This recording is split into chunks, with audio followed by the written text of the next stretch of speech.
My name is Clara. I am 27 years old. I have a husband named Daniel. He is 32.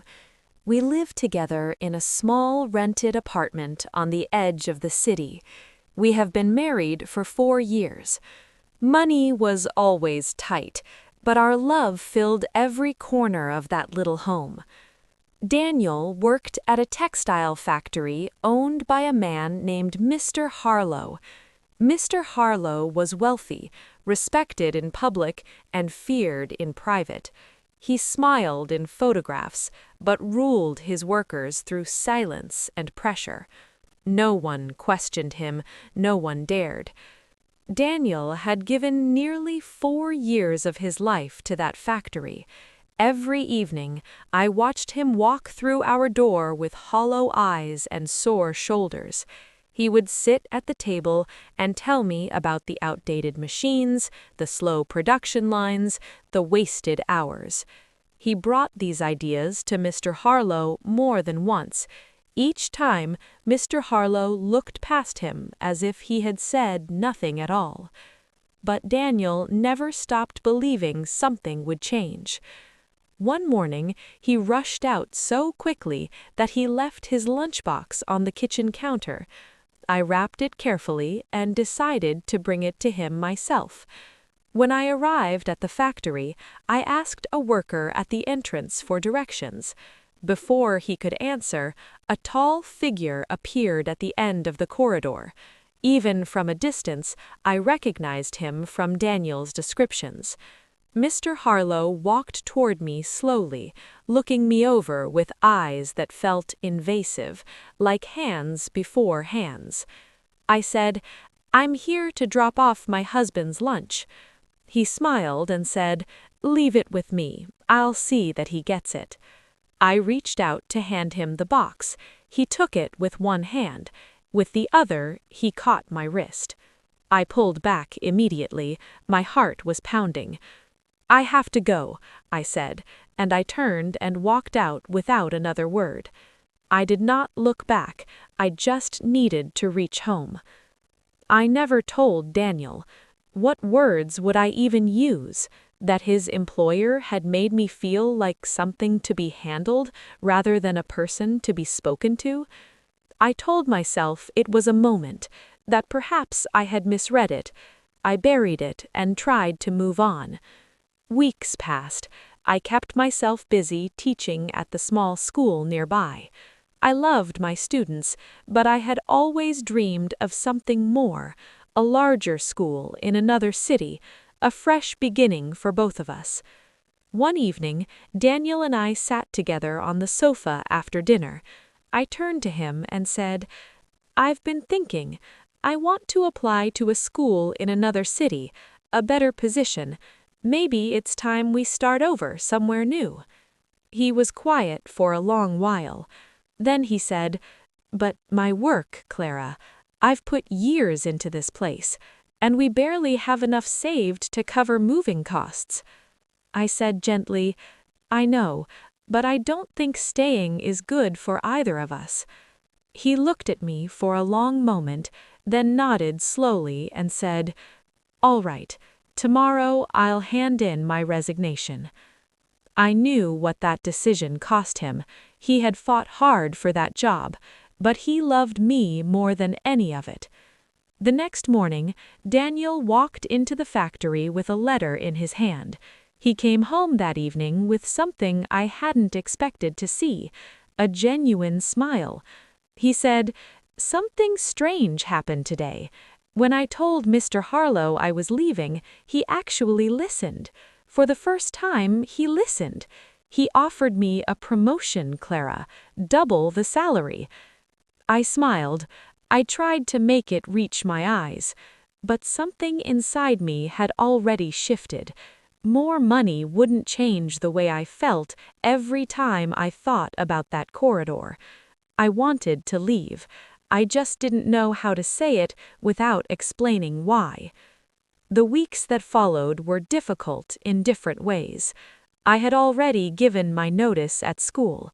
Our savings were thin. The rent was due. The electricity bill sat unopened on the counter. One afternoon, our landlord knocked sharply and asked when we planned to pay. I stood at the door with nothing to offer him. That night, I told Daniel again, "We need to go, please." He held my hands and said, "We will, I promise, just a little more time." I said, "Okay." I believed him. I always believed him. Then, one afternoon, while Daniel was at work, there was a knock at our door. I opened it and felt the air leave my lungs. Mr. Harlow was standing in our doorway. He stepped inside without being invited, holding a white envelope loosely in one hand. He said, "I know things are difficult for you both. I can make your problems disappear." I said nothing. I stood completely still. He set the envelope down on the table. Then he said very calmly what he wanted in return. Before he could finish, he stepped toward me and ran his fingers across my shoulder. Something in me snapped. I said, "Get out of my home, right now." My voice was louder than I had ever heard it. He looked at me for a moment, then walked out without another word. I slid down against the wall and sat on the floor shaking for a long time. That same evening, Daniel was in an accident on his way home from work. I got the call and ran to the hospital, barely breathing. Thankfully, his injuries were not life-threatening, but the medical bills were immediate and real. I sat beside his bed, holding his hand, watching the rise and fall of his chest and feeling the weight of everything press down at once. The rent, the hospital, the debt, and the memory of what had happened in our home just hours before. That night, I returned to an empty apartment. I cried until I had nothing left, and then I made a decision I will carry for the rest of my life. With hands that would not stop trembling, I contacted Mr. Harlow and told him I accepted. I will not describe that night. Some things belong only to the darkest corners of memory, locked away where words cannot reach. When it was over, I walked home in the early morning quiet. I didn't look in the mirror. I sat in the kitchen floor until the sun came up. The next morning, I paid the hospital bill. I paid the rent. When Daniel came home and saw the receipts on the table, he went still. He said, "Clara, how?" I told him I had borrowed from someone. He looked at me and said, "You don't have anyone like that. Tell me the truth." And I did. Every word, every moment. Daniel said nothing. He stood absolutely still. Then he walked out the door. I ran after him, pleading with him not to go. I told him this man was dangerous, that his influence reached everywhere, including the police. Daniel walked straight into Mr. Harlow's office and hit him once, hard enough to send him backward. He said, "You will never come near my family again, never." After that, the warnings came quickly. People who knew Mr. Harlow told us to disappear, that he had connections we couldn't understand, that staying meant something worse than poverty. That same night, we packed 2 bags and left. We were driving through the dark toward the next town when our front tire gave out.